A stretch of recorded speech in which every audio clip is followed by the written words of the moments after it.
अस्सलाम वालेकुम। Welcome to my channel my crystal world. उम्मीद है आप सब खैरियत से होंगे। कहानी के पहले पार्ट में हाजरा जब शरीफ हुसैन को आदिल के बारे में बताती है, उससे बहुत तकलीफ़ होती है। उसकी मरी हुई बहन का चेहरा उसकी आंखों के आगे बार बार आता है। वो हाजरा से कहता है कि अच्छी तरह आदिल को समझा दे, शादी तो उसकी अंबर के साथ ही होगी। जैसा वो चाहता है ऐसा तो मेरे मरने के बाद ही होगा। मामू की बातों से अंबर को तसल्ली होती है। सुबह शरीफ हुसैन और उसकी बीवी जब खेतों की तरफ जानवरों का चारा लेने जाते हैं तो आदिल उनके आने से पहले ही शहर की तरफ निकल जाता है। इसी तरह वक्त गुजरता जाता है। आदिल तालीम मुकम्मल करके शहर में ही मुलाजमत अख्तियार कर लेता है। वो एक बार फिर ज़ैनब से शादी के बारे में घर वालों से बात करता है, मगर शरीफ हुसैन सख्ती से कहता है कि ऐसा नहीं हो सकता। आदिल घर वालों से कता ताल्लुक़ कर लेता है और गांव आना छोड़ देता है और शहर में ज़ैनब से शादी कर लेता है। घर वालों को जब इसके बारे में इल्म होता है तो उन्हें बहुत तकलीफ़ होती है। इसके बाद अंबर की भी शादी आरफ से कर दी जाती है। इसी तरह माहो साल गुजर जाते हैं। आदिल और ज़ैनब के यहाँ 3 बेटे पैदा होते हैं। एक दिन आदिल बड़े बेटे को स्कूल छोड़ने के लिए जा रहा होता है। बच्चा ठोकर लगने से गिर जाता है। इसकी कलाई पर चोट आती है। वो इसे पट्टी करवा कर वापस घर ले आता है। ज़ैनब अपने बेटे को इस हालत में देखकर तड़प उठती है। भागकर उसे अपने सीने से लगाकर आदिल से पूछती है कि इसे चोट कैसे लगी। आदिल कहता है, छोटी सी तो चोट है, परेशानी की कोई बात नहीं।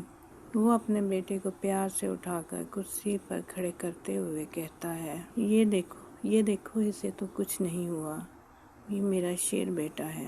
अपने ही फिक्रे से आदिल के दिल में हुक सी उठती है।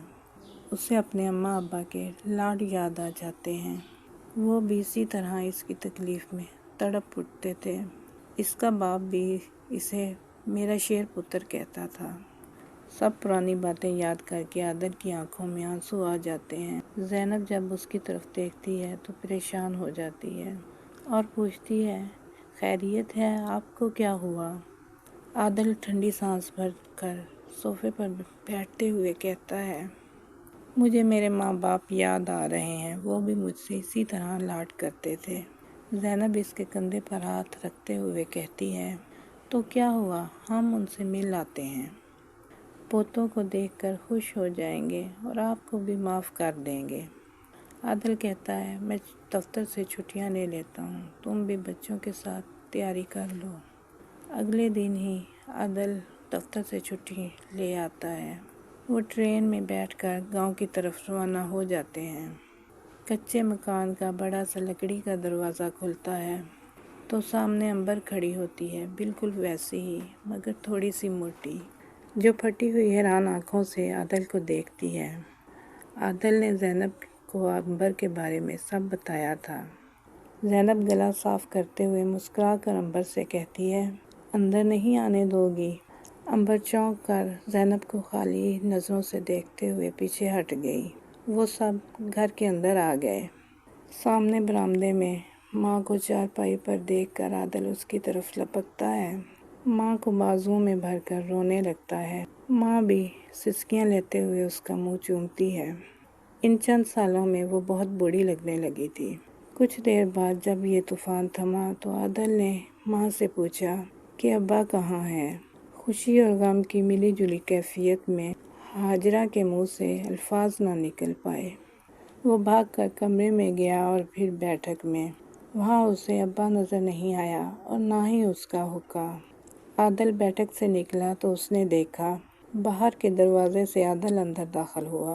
वो भागकर अपने भाई के गले लगा और उससे भी यही सवाल किया कि अब्बा कहाँ है। आरफ ने कहा, लगता है कि अभी आए हो। दादी बच्चों के हाथ और मुंह चूम रही थी। आरफ ने भी उनको प्यार किया। ज़ैनब की तरफ देखते हुए कहा, बैठ जा भरजाई, और खुशी भरे लहजे से अंबर को कहा, जा लस्सी लेकर आ, मेरा भाई आया है बच्चों के साथ। ठंडी और मीठी लस्सी इसकी पसंद की। आदिल ने बेचैनी से इधर उधर देखते हुए दोबारा फिर बाप के बारे में पूछा। आरफ ने कहा, इतना लंबा सफ़र करके आए हो, थोड़ी देर आराम कर लो, फिर कब्रिस्तान चलते हैं, मिल लेना अब्बे के से। आदल अपना सर पीटते हुए कहता है, क्या अब्बा? हाँ, साल हो गया है उसको गुजरे हुए, वो ठंडी सांस भरते हुए कहता है। अंबर खामोश सवाल करती हुई नज़रों से आदल को देखते हुए खाना बना लाती है। आरफ और आदल खाना खाने के बाद कब्रिस्तान चले गए।